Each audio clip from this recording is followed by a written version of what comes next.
అంటే ఈ జియో 46 వల్ల నష్టం ఎవరికి జరిగింది సార్?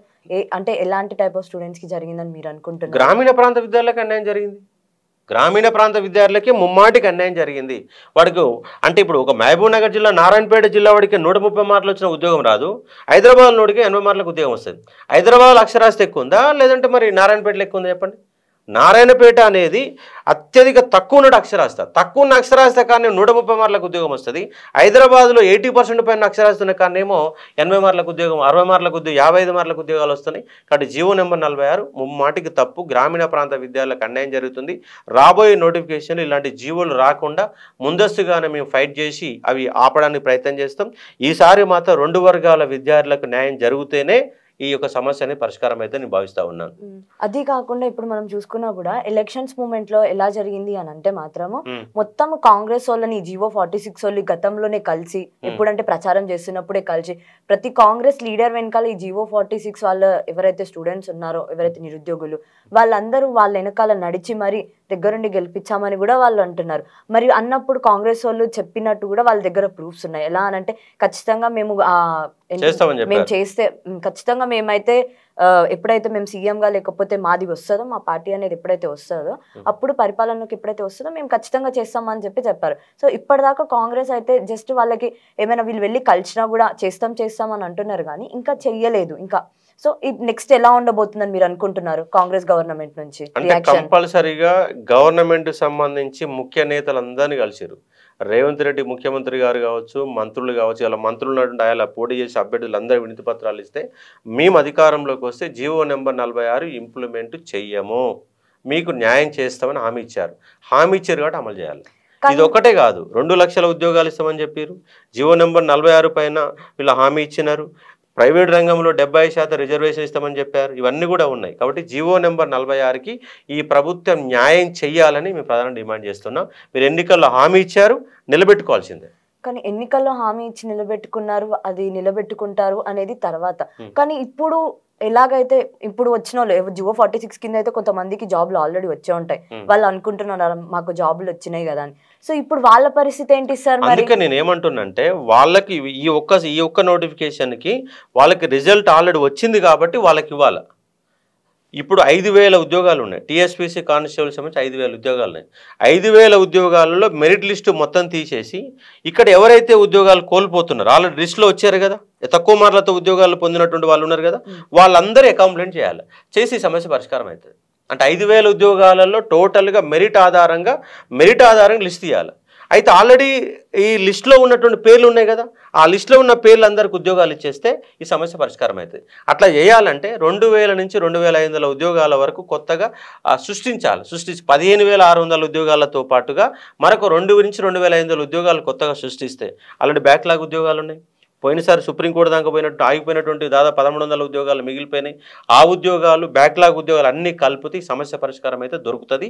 దానిపైన ప్రభుత్వం ముఖ్యంగా ముఖ్యమంత్రి లాంటి వాళ్ళే ఈ సబ్జెక్టు పైన ఈ అంశం పైన నిర్ణయం తీసుకునే అధికారం కలిగి ఉంటుంది. వాళ్ళు నిర్ణయం తీసుకుంటారని నేను భావిస్తా ఉన్నా. ఇప్పుడు మనం ఇది చూసుకున్నా కూడా తర్వాత వాళ్ళైతే కోర్టులో కేసేసి మరి ఇప్పుడు ఏం జరిగిందనంటే మళ్ళీ కోర్టు ఆర్డర్స్ అయితే ఇచ్చింది. ఇంకొక 4 మార్కులు ఏవైతే ఉన్నాయో అవి క్వశ్చన్స్ అవి క్యాన్సిల్ చేసుకొని మళ్ళీ రిజల్ట్ ఇవ్వమని అయితే చెప్పారు వాళ్ళు.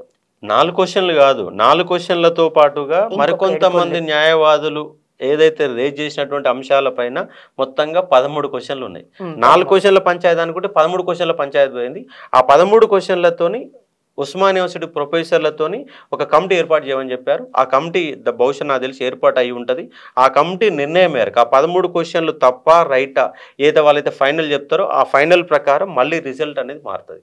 దాంట్లో కొంతమంది ఆల్రెడీ లిస్టులో పేర్లు ఉన్న వాళ్ళు మాయం కావచ్చు, కొత్త వాళ్ళు వచ్చి యాడ్ కావచ్చు, ఇలాంటి జరగడానికి అవకాశం ఉంది. రిజల్ట్ మాత్రం ఈ 13 క్వశ్చన్ల పైన ఉస్మానియా యూనివర్సిటీ ప్రొఫెసర్లు తీసుకున్న నిర్ణయాలపైన ఇది ఆధారపడి ఉంటుంది. అయితే ఇప్పుడు ఈ రిజల్ట్ వల్ల మళ్ళీ ఇప్పుడు వచ్చింది అని అనుకున్నారు, జాబ్ వచ్చింది అనుకున్న వాళ్ళ పరిస్థితి ఇప్పుడు చూసుకుంటే తర్వాత రిజల్ట్ వచ్చిన తర్వాత చూసుకుంటే వాళ్ళ పేరుండే అప్పుడు వాళ్ళ పరిస్థితి ఎలా ఉండబోతుంది? దీనిపైన ఇక ప్రభుత్వమే లీగల్ వ్యవస్థ దాన్ని ఏర్పాటు చేసి మెరిట్ లిస్టు అంటే ఫస్ట్ ఈ 13 క్వశ్చన్లకు సంబంధించినటువంటి పంచాయతీ తేలవాలి. ఫస్ట్ తెలిసి అసలు ఎవరైతే తేలుతున్నారో వాళ్ళు తేలుతారు. వాళ్ళు తేలిన తర్వాత జీవో నెంబర్ 46 సంబంధించిన అంశాన్ని పరిశీలన చేస్తే 2 పరిష్కారం కావడానికి అవకాశం. ఫస్ట్ అయితే ఈ 13 క్వశ్చన్ల పైన కరెక్టా రాంగా రైట్ అనే ఒక నేపథ్యంలో తీసుకున్న తర్వాతనే మళ్ళీ దానిపైన చేయాల్సి వస్తుంది. అది సో సార్ ఇప్పుడు ఎలాగో వాళ్ళు రిజల్ట్ చేయమన్నారు కాబట్టి ఇంకెన్ని డేస్ పట్టవచ్చు మనకు రిజల్ట్ వాళ్ళు రావాలి? ఏమన్నారు 4 వారాలు టైం ఇచ్చారు. ఆల్రెడీ ఒక 10 రోజులు గడిచిపోయింది. ఇంకో 20 రోజులు ఉంది. దాదాపుగా ఇంకొక 10 రోజులలో ఈ సమస్య పరిష్కారం దొరకవచ్చు. అయితే ఇంకొక 10 రోజులలో అయితే ఈ సమస్యకంటూ 4 వారాలు అయితే కోర్టు అయితే టైం ఇచ్చింది. 4 వారాల లోపు చేయమని చెప్పింది. అది ఎప్పుడైనా కావచ్చు. Okay sir. ఇంకా మనం నెక్స్ట్ చూసుకున్నా కూడా ఫర్దర్గా ఇప్పుడు గ్రూప్ 1 కానివ్వండి, గ్రూప్ 2 కానివ్వండి, బయట ప్రచారం ఏమని నడుస్తుందని అంటే ఒకటి సిలబస్ చేంజ్ అయిందని అంటున్నారు. సెకండ్ చేయాలంటున్నారు, చేంజ్ కాదు. ఓకే చేంజ్ సరే చేంజ్ చెయ్యాలి అని, తర్వాత ఇంటర్వ్యూ ఒకటి పెట్టాలని కూడా చాలా వరకు అంటే ఇంటర్వ్యూస్ పెడుతున్నారు అని చెప్పి వాళ్ళు అయితే ఒక ప్రచారం అయితే వస్తుంది. అది ఎంతవరకు నిజం సార్? ఇప్పుడు ఆల్రెడీ ఎగ్జామ్స్ ప్రాసెస్ మొదలైనాయి. గ్రూప్ 1 2 సార్లు ఫిలిమ్స్ రాశాము. రాసిన తర్వాత మెయిన్స్ దశలో ఆగిపోయింది. కాబట్టి ఈ దశలో మళ్ళీ కొత్తగా ఇంటర్వ్యూలు పెట్టడం కానీ, సిలబస్ చేంజ్ చేయడం కానీ, ఎగ్జామ్ విధానంలో చేంజ్ చేయడం కానీ ఏది కూడా చేయడానికి వీల్లేదు.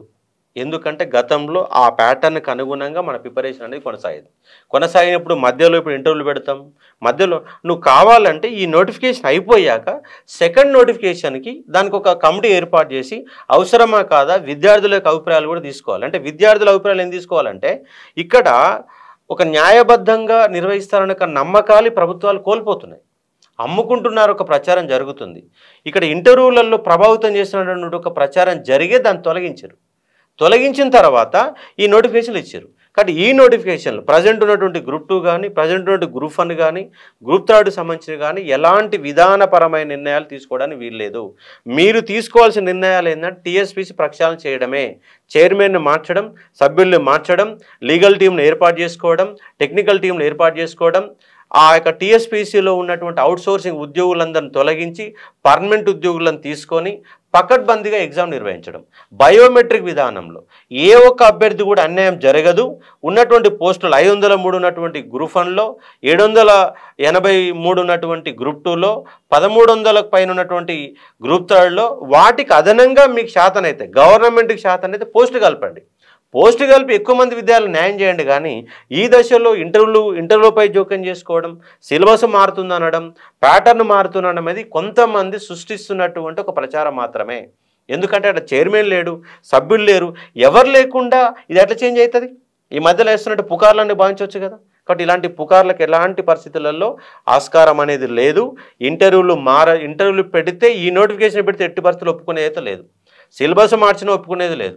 దాంతోపాటు ఏది మార్చినా కూడా ఒప్పుకోవడానికి వీల్లేదు. కాబట్టి మీకు న్యాయం జరిగితే ఎక్కువ పోస్టులు ఇవ్వండి, ఎక్కువ పోస్టులు ఇచ్చి న్యాయం చేయాలి. కానీ ఇప్పుడు ఈ మధ్యలో అందుకంటే ప్రిపేర్ అయి ఉన్నావు. గత 3 ఏళ్ళుగా గ్రూప్ 1కి అయితే 2015 నుంచి ఇప్పటిదాకా ప్రిపేర్ అయ్యే వాళ్ళు ఉండవు. ఈ దశలో మారిస్తే గందరగోళం గురవుతారు. కాబట్టి సిలబస్ కానీ ఏది కానీ మార్చొద్దని మేము డిమాండ్ చేస్తున్నాం. ఒకవేళ మార్చే ప్రయత్నం చేసి అడ్డుకోవడానికి ప్రయత్నం చేస్తాం. ఎందుకంటే టీఆర్ఎస్ గవర్నమెంట్నే నిరుద్యోగులు కూల్చి కొత్త ప్రభుత్వాన్ని ఎన్నుకున్నాం. కాబట్టి ఇలాంటివి మధ్యలో ఎన్ని కొత్త నిర్ణయాలు తీసుకుంటే విద్యార్థి లోకం ఒప్పుకోదు. ఎగ్జామ్స్ అన్నీ అయిపోయిన తర్వాత మీరు ఫర్దర్గా ఇచ్చే కొత్త నోటిఫికేషన్ అలాంటి ఏమైనా ఇంప్లిమెంట్ చేయాలంటే అప్పుడు కమిటీ ఏర్పాటు చేసి న్యాయం తీసుకుంటారని మేము భావిస్తా ఉన్నాం.